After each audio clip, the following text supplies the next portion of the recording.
নগাঁও জিলাৰ ঢিঙৰ আবেদৰ চৰত পুনৰ সংঘটিত হৈছে দেৱানী মাতাব্বৰৰ গুণ্ডাৰাজ। ভূমিকেন্দ্ৰিক সংঘাতৰ ফলত মহিলাসহ আহত 5জন।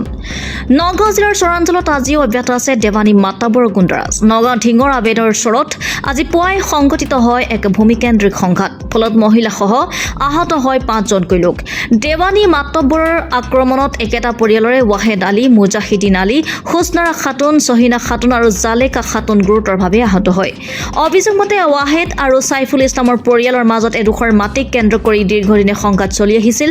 আজি পুৱাই সাইফুল ইছলাম আৰু তেওঁৰ 2 পুত্ৰৰ নেতৃত্বত অহা এটা গুণ্ডা বাহিনীৰ দলে ৱাহেদ আলীৰ বাসগৃহত উপস্থিত হৈ হঠাৎ পৰিয়ালটোৰ ওপৰত দা, জাঠি আৰু জোং লৈ আক্ৰমণ চলোৱাত পৰিয়ালৰ 5জনকৈ সদস্য গুৰুতৰভাৱে আঘাতপ্ৰাপ্ত হৈ ঢিং এফআৰইউত চিকিৎসাধীন হ'ব লগা হয়।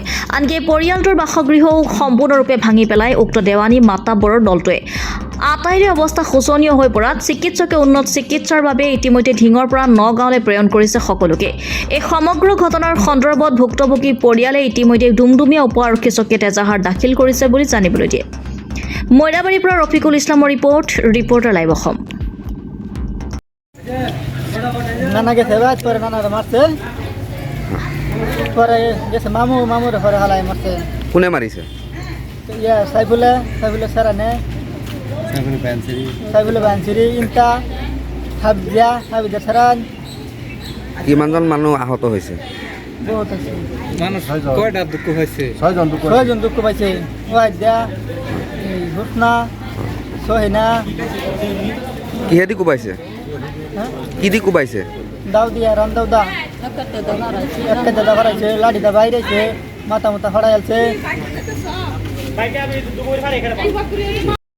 যিবিলাক মানুহক মাৰিছে সিহঁতৰ ঘৰ দৰ ভাঙি পেলাই চবকেইটাই ওলাই গুচি গৈছে। আৰু ইতিমধ্যে শুনা পাইছোঁ আপোনালোকক কেইবাখন মোবাইলো লৈ গুচি গৈছে। মোবাইলে লৈ গৈছে কেইটামান মোবাইল 3টা-4টা লৈ গৈছে আৰু ঘৰৰ পইচা কৰি আছিলে চব লুটপাট কৰি লৈ গৈছে। বহুত সামগ্ৰী লৈ গৈছে। ৰাতিপুৱা কেইটা বজাত ঘটনাটো? ৰাতিপুৱা কিমান 8টা বজাত এনেকুৱা ঘটনা হৈছে আৰু 7টা 7:30 তেনেকুৱা হৈছে। তেখেতৰ নামটো আছিল সাইফুল ইছলাম। সাইফুল ইছলাম।